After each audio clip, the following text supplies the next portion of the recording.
नमस्कार दोस्तों, जय श्री राम। जिस तरह से अभी आप भारत में देख रहे हैं, भारत सरकार द्वारा एक नया कानून लाया गया है यूजीसी। आज यूजीसी के विषय में ही मैं आपसे एक बात करना चाहता हूं। यूजीसी एक ऐसा काला कानून है जिससे स्वर्ण व जनरल कैटेगरी को बहुत दिक्कतों का सामना करना पड़ रहा है और आगे भी करना पड़ेगा। रिसेंटली एक केस हुआ है दिल्ली में, वो भी आप लोगों के संज्ञान में आया होगा।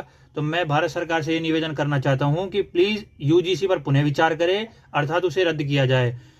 क्योंकि अगर आप लोगों को समानता का अधिकार देना है, लोगों को, हिंदू हो या मुसलमान, तो आप प्लीज़, आपसे निवेदन है कि इस काले कानून को वापस लें या इसमें सुधार करने का विचार करें।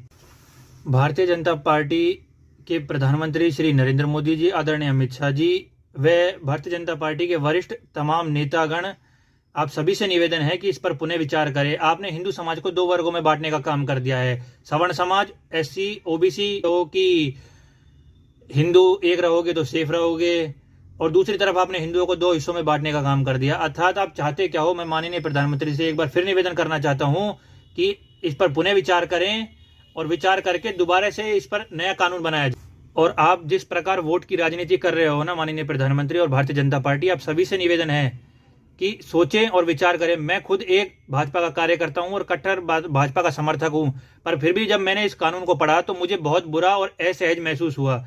तो मेरे जैसे कितने ऐसे भाई होंगे जिन लोगों को इस कानून से परेशानी हो रही है और आगे भी होगी। अगर आपको वोट की राजनीति करनी है तो इस बार सवर्ण समाज को भूल जाना आप, कि आपको सवर्ण समाज वोट देगा। ये आपका आखिरी चुनाव हो। और सरकार इस कानून को अगर वापस नहीं लेगी ना, तो माननीय प्रधानमंत्री जी, आप भूल जाना कि जनरल कास्ट या सवर्ण समाज अब भी आपको वोट देगा। तो इसीलिए आपसे निवेदन है माननीय प्रधानमंत्री नरेंद्र मोदी जी कि आप प्लीज़ पुनः विचार करें, नहीं तो ये आपका आखिरी चुनाव है और हम भाजपा से कतई दूर हो जाएंगे।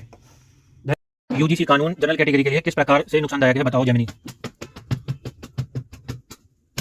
यूजीसी के नियमों, विशेष रूप से जनवरी 2026 में अधिसूचित उच्च शिक्षा संस्थानों में समानता को बढ़ावा देने के नियम 2026 को लेकर सामान्य श्रेणी जनरल कैटेगरी के छात्रों और विशेषज्ञों के बीच काफी चिंताएं हैं। इन नियमों को मुख्य रूप से कैंपस में जातिगत भेदभाव रोकने के लिए बनाया गया है, लेकिन इनके कुछ प्रावधानों को सामान्य श्रेणी के लिए निम्नलिखित कारणों से नुकसानदायक माना जा रहा है।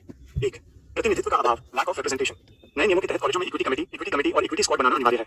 इन समितियों में एससी, एसटी, ओबीसी, महिला और दिव्यांग श्रेणियों के सदस्यों का होना अनिवार्य है, लेकिन सामान्य श्रेणी जनरल कैटेगरी के प्रतिनिधित्व के लिए कोई अनिवार्य प्रावधान नहीं है। इससे एक तरफा निर्णय होने का डर बना रहता है। 2. झूठी शिकायतों के खिलाफ सुरक्षा का अभाव। नियमों में भेदभाव की परिभाषा को काफी व्यापक रखा गया है।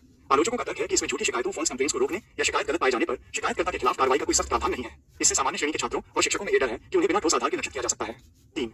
दोषी मान लेने की प्रवृत्ति, प्रिजम्पशन ऑफ गिल्ट। सामान्य श्रेणी के कई लोगों का मानना है कि ये नियम एक ऐसी संरचना तैयार करते हैं जहां अनारक्षित वर्ग को स्वाभाविक रूप से उत्पीड़क और आरक्षित वर्ग